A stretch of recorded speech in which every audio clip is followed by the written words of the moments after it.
تو اس لیے اللہ نے کیا فرمایا؟ فلا تطع المکذبین. یہ جو میں نے سورہ قلم کی آیت فرمایا کہ آخرت کا انکار کرنے والوں کو فالو مت کرو. یہ دنیا پرست لوگ ہیں, یہ صرف پیڑ بھرنے میں لگے ہوئے ہیں.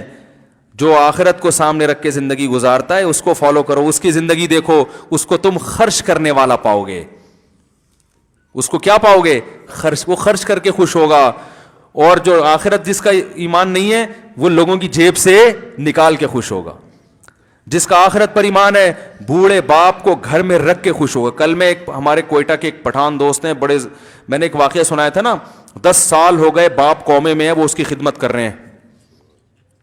تو کل مجھے دوبارہ ملے تو میں نے کہا یار آپ کے والد, کیونکہ میں ان سے 5 بھی نہیں 7-8 سال ہو گئے میرا خیال ہے جب میں نے ان کے والد کو دیکھا تھا. میں نے کہا والد صاحب زندہ ہیں؟ انہوں نے کہا ہاں. میں نے کہا کیا کنڈیشن ہے؟ کہہ رہے بالکل ویسے ہی ہے. یعنی 6 سال اور ہو گئے, لیکن پیشانی پر ذرا بھی سلوٹ. قومے میں جو گیا ہوا ہو اس کی خدمت آسان ہے. قضائے حاجت بھی بستر پہ, کھانا بھی بستر پہ, ہوش نہیں ہے. پیمپر چینج کرنا, دھونا اس کو بار بار, گندگی صاف کرنا, اور پھر کھانے کا خیال. 24 گھنٹے کوئی نہ کوئی ابا کے پاس. بیوی بھی خدمت کر رہی ہے, یعنی بچوں کی ماں, بیٹے بھی خدمت کر رہے ہیں. لیکن کبھی میں جب بھی جاتا ہوں پیشانی پر بل نہیں آتا. کہتے ہیں یار شاید اس خدمت کی وجہ سے اللہ بخش دے ہم کو. خوش ہوتے ہیں. بعض دفعہ لوگ مارتے تو نہیں ہیں لیکن اندر سے مصیبت میں ہوتے ہیں, یار یہ مصیبت کیا عذاب بن گیا ڈاکٹر صاحب. لیکن یعنی وہ چاہ رہے ہوتے ہیں مار دے اس کو ڈاکٹر, ڈر رہے ہوتے ہیں اللہ کے عذاب سے کہیں عذاب نہ آ جائے. لیکن جو حقیقت میں جس کا آخرت پر ایمان ہوتا ہے اس کی پیشانی پہ سلوٹیں نہیں آتی. کہتے ہیں یار اللہ نے جنت کمانے کا موقع دے دیا, اور کیا چاہیے. اور دیکھو زیادہ بچے ہوتے ہیں نا تو یہ بڑھاپے میں فائدہ ہوتا ہے, ایک پر بوجھ نہیں آتا. اب ان کا 2 ہی بچے ہوتے, ایک بیٹی کی رخصت ہو چکی ہوتی, ایک بیٹا, وہ تو بیچارہ 24 گھنٹے کسی کام کا رہتا ہی نہیں نا. بچے بھی ماشاءاللہ پٹھان فیملی ہے, بچے بھی ہیں, کبھی ایک بیٹا, کبھی دوسرا بیٹا, کبھی تیسرا بیٹا, کبھی چوتھا بیٹا, کبھی بیٹی آ جاتی ہے. تو یہ فیملی پلاننگ والے تباہ و برباد کر دیں گے تمہارے کلچر کو. یا آخرت میں ملیں تو صحیح. یہ کہہ رہے ہیں تم دونوں دنیا میں پہلے ملو, صحیح ہے نا. تو ان کے فلسفوں کی میں نے دھجیاں اڑا دی ہیں الحمدللہ. تو بچے سارے خدمت. کل کی بات ہے, جامعۃ الرشید میں ملے تو میں بڑا خوش ہوا. میں نے کہا یار یہ ہیں جنتی لوگ. نبی نے کیا فرمایا؟ جس کو بوڑھے والدین ملے اور اس نے ان کی خدمت کر کے اپنے اوپر جنت واجب نہیں کر لی, اس پر اللہ کی لعنت ہو. کیا مطلب؟ اتنا بہترین آپشن جنت کمانے کا ضائع کر دیا بھائی. اب اور کون سا موقع چاہیے تجھے؟ تو کوئی سلوٹیں نہیں. کہہ رہے ہیں بھائی تو یہ وہ لوگ ہیں جو پیسہ بھی کما رہے ہیں, کیوں؟ ابا کی خدمت کریں گے, علاج بھی کر رہے ہیں کہ ٹھیک ہو جائیں کسی طریقے سے.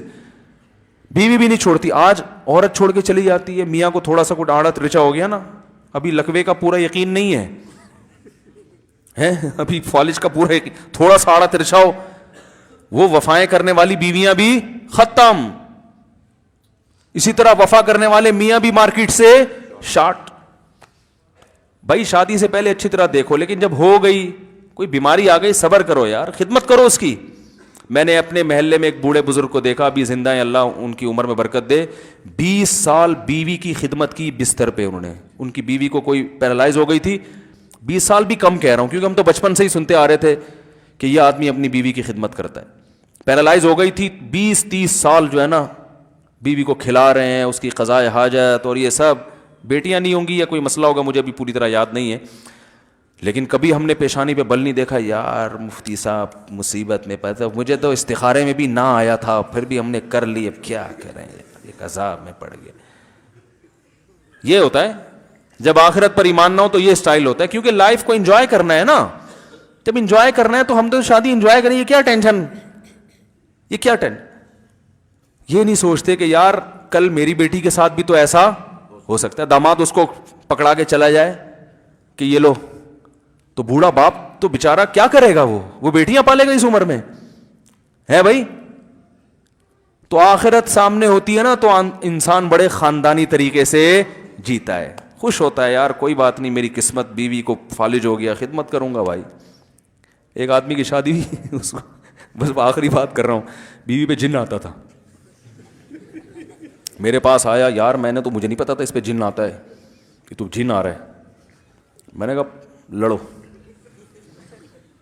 میں نے کہا پھڈا کرو. کہہ رہے مجھ پہ نہ آ جائے. میں نے کہا انشاءاللہ گارنٹی ہے تمہارے اوپر جن. میں نے کہا صبر کر لے صبر, یہ تو عورت کا قصور نہیں ہے نا, جن آ رہا ہے یا چڑیل آ رہی ہے, کیا آ رہا ہے. وہ ایک سلمان گیلانی ایک بڑے زبردست مزاحیہ شاعر ہیں, وہ شعر تو ان کا مجھے یاد نہیں رہا, تو بہت پرانا سنا تھا میں نے شعر. تو کسی نے انہوں نے ایک شعر سنایا کہ پتہ نہیں میرا دوست نے آ کے کہا کہ آپ کو پتہ ہے کہ آپ کی بیوی پہ جن آ گیا ہے. تو کہتے ہیں میں نے جواب دیا کہ خود ہی بھگتے گا. پنگا وہ کیا ہے, پنگا بھی پتہ نہیں جن نے خود ہی لیا. بھائی جن نے خود پنگا لیا ہے, ہم نہیں سنبھال پاتے, تو جن نے خود پنگا لیا خود ہی بھگتے گا وہ. تو خیر وہ کہہ رہے جن آتا ہے. تو الحمدللہ اچھے لوگ بھی ہیں, بعض ایسے ان کی بیمار ہے تو وہ علاج کی فکر کرتے ہیں. ایک صاحب نے بتایا میری بیوی پہ جن آتا ہے, پوری رات بیٹھا دم کرتا رہتا ہوں بیٹھ کے میں. تو میں نے کہا بس ثواب ملے گا بھائی, کسی کی بیٹی ہے یہ بیوی بھی ہے لیکن کسی کی بیٹی بھی ہے, اور اس سے پہلے یہ اللہ کی بندی ہے. خدمت کرو یہ سوچ کے نہیں کہ میری بیوی, بلکہ کیا سوچ کے, اللہ کی بندی.